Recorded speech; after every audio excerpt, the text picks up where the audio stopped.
Bom dia, tarde, noite ou madrugada, a hora que for. Eu sou Stamato, autor da Era do Abismo, e quero falar sobre Noite na Taverna e Macário, de Álvares de Azevedo, que é um clássico da literatura brasileira.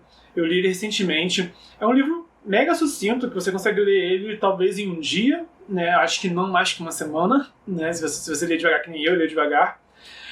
Mas é um livro assim que eu li mais pelo fator enriquecedor sobre a nossa literatura do que realmente pelo prazer. Eu até esperava uma leitura prazerosa, sendo bem sincero, mas sendo assim, brutalmente honesto com você, esse livro aqui, ele é recomendável para quem gosta de literatura clássica nacional, tá?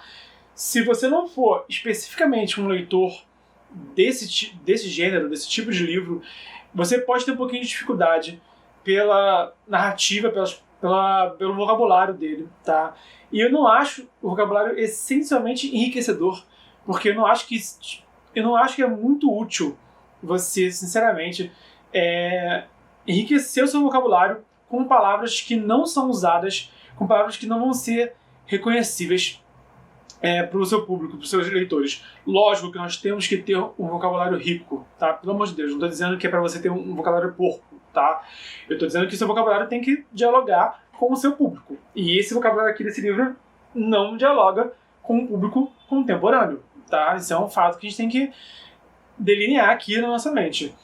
Eu vou trazer hoje aqui os 3 pontos que eu achei mais interessantes nesse livro aqui, que serve como dica de escrita para os leitores e também serve para, de repente, um ponto de interesse para alguns leitores. Mas eu confesso aqui que é um livro que eu acredito que o valor, para mim, o valor que ele me trouxe, Bernardo Stamato, foi um valor muito mais cultural, tá? Muito mais intelectual do que por um valor de entretenimento, tá? Se fosse ler por diversão, se fosse ler pelo prazer da leitura, que eu acredito que tem que ter em toda e qualquer leitura, tá? Se uma leitura não está prazerosa, eu não recomendo que você continue com ela. Se fosse só pela leitura, eu não teria ido até o final. Sinceramente, esse livro me inspirou.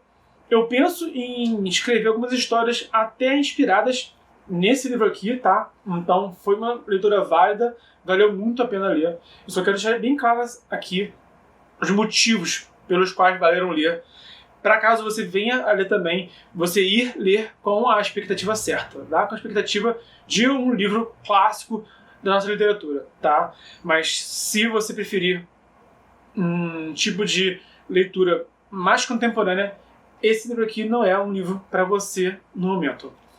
Blá blá blá. Começando o conteúdo, né? Os 3 pontos que eu achei mais interessantes nesse livro aqui. O primeiro dele é como que é um livro menos formal e mais espontâneo e até imagético.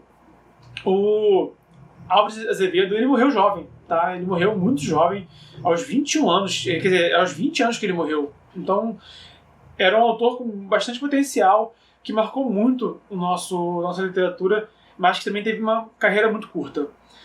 E ele foi contra os padrões da época, que era uma época em que a escrita era muito formal, sabe? A métrica era muito importante, o uso da palavra era muito importante, e ele se desprendeu dessas amarras, tá? Ele se dá muito mais liberdade para contar a história dele do jeito dele. Eu admiro isso brutalmente, tá? E ele foca muito mais a contar uma história muito espontânea, e ele se esforça muito para trabalhar com a imagética, tá? Então há um quê de absurdo nas histórias dele, tá?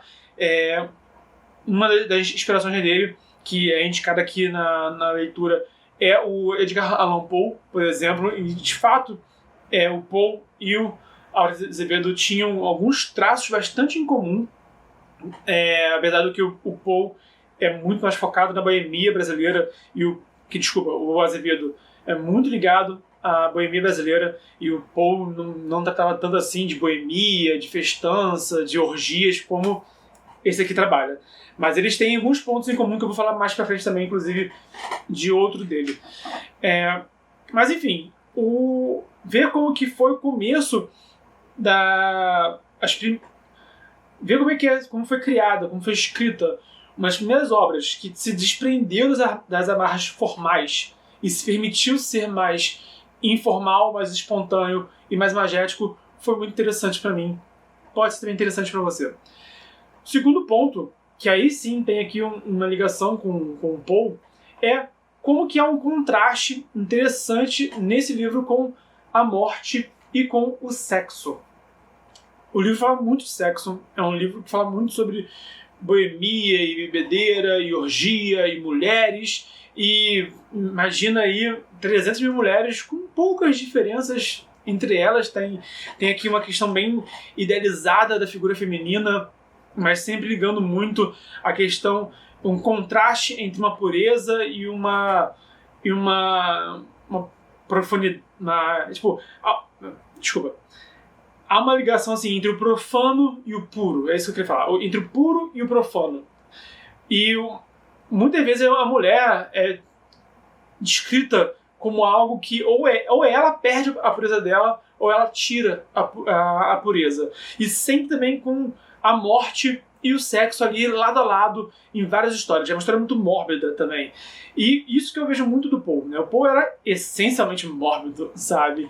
A impressão que a gente tem é que o Azevedo se inspirou muito no Poe e acrescentou também outros elementos que eram do interesse dele, eram da vivência dele. Não tanto da vivência, porque ele não teve toda a vivência que as histórias dele relatam, tá? Eram muito imaginativas e tudo é muito idealizado, na verdade. A boemia é idealizada, a mulher é idealizada, a morte é idealizada, tá? É algo que se ele não tivesse morrido tão cedo, eu acho que ele iria desenvolver mais ao longo do tempo. Uma pena que ele não teve essa oportunidade, uma pena mesmo, sabe? Eu queria ter eu acho que uma grande tragédia para a nossa literatura o Azevedo ter morrido tão cedo, sinceramente. Mas enfim. Mas eu achei bem interessante ver como que esse autor trouxe esse contraste, esse paradoxo entre o sexo e a morte, tá? Entre o prazer, né, entre a boemia e também a desesperança e também ao pessimismo. Esse é um ponto bem marcante nessa obra aqui. Vale bastante a pena você ver por esse lado e focar nesse aspecto que, assim, até no começo eu fiquei meio uau, sabe? Tipo, necrofilia, sabe? Mas ao longo do texto eu fui sacando que era um fator chocante, mas que é uma temática que permeia várias histórias ali ao longo do tempo. Enfim, o terceiro ponto aqui também é como que o Azevedo conta histórias sobre histórias, né? Tanto Noite da Taverna como Macário são histórias sobre histórias. A Noite da Taverna são pessoas contando suas histórias. E aí, cada capítulo você conhece a história de um deles, sabe? E também, o Macário também é uma jornada aí de um jovem e ele vai ouvindo histórias e vai conhecendo histórias ao longo do tempo. Então, há uma metalinguística bem interessante, tá? E várias outras histórias fazem isso, mas eu achei bem interessante como que o Azevedo faz isso. Como que ele trouxe uma história sobre histórias. Isso também me inspirou, me deu vontade também de contar uma história sobre histórias. Isso foi feito de outras formas, tá? Por exemplo, aqui, o Esfadinha de Carvão do Afonso Solano não tem nada a ver, tá, um com o outro. Mas, por exemplo, esse livro aqui cita muito as lendas, as ficções dentro do mundo fictício de Gulgala, sabe? Então tem momentos que contam histórias sobre histórias, sabe? Então isso é uma outra forma de usar essa metalinguística. E uma forma interessante de se conhecer essa metalinguística também é Noite da Taverna e Macário. A edição que eu li é essa daqui, tá? Da Martin Calarié, que vem os dois juntos. E, cara, eu escolhi ler esse livro justamente porque eu falei, cara, é um clássico, eu acho importante ter no meu currículo esse clássico. Eu acho que é essencial você ler os clássicos que fazem sentido pra você, os que despertarem o seu interesse, tá? Mas nem sempre também ler um clássico é necessariamente divertido. Eu não tenho calma nenhuma em largar um livro que não me diverte. Eu larguei, tem gente que vai dar dislike por causa disso, mas eu larguei o Silmarillion do Tolkien, eu larguei o Drácula de Bram Stoker, sabe? Eu não tenho caô nenhum. E talvez eu tivesse largado esse livro aqui se ele fosse maior do que ele é, tá? Mas ele é tão pequeno que eu falei, cara, vou até o final, por mais que ele não seja exatamente prazeroso. Mas enfim, tô sendo aqui brutalmente honesto pra você. Eu quero que você decida ler esse livro ou não ler esse livro pelos motivos que eu acredito que são os motivos certos, tá? E aí você diz aí se pra você o que eu falei fez sentido ou não, se fez sentido, ótimo, se não fez sentido, ótimo também.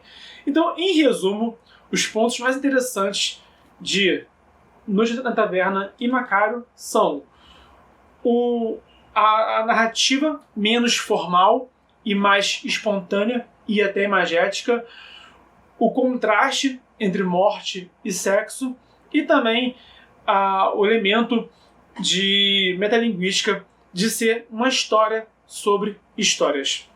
Por hoje é isso. Se você gostou do conteúdo, dá o like, se inscreve, ativa o sininho e lembrando que estamos no desafio 366 dias de escrita, vídeo sobre cultura pop, escrita criativa e mercado editorial todo dia de 2020. Então, até amanhã.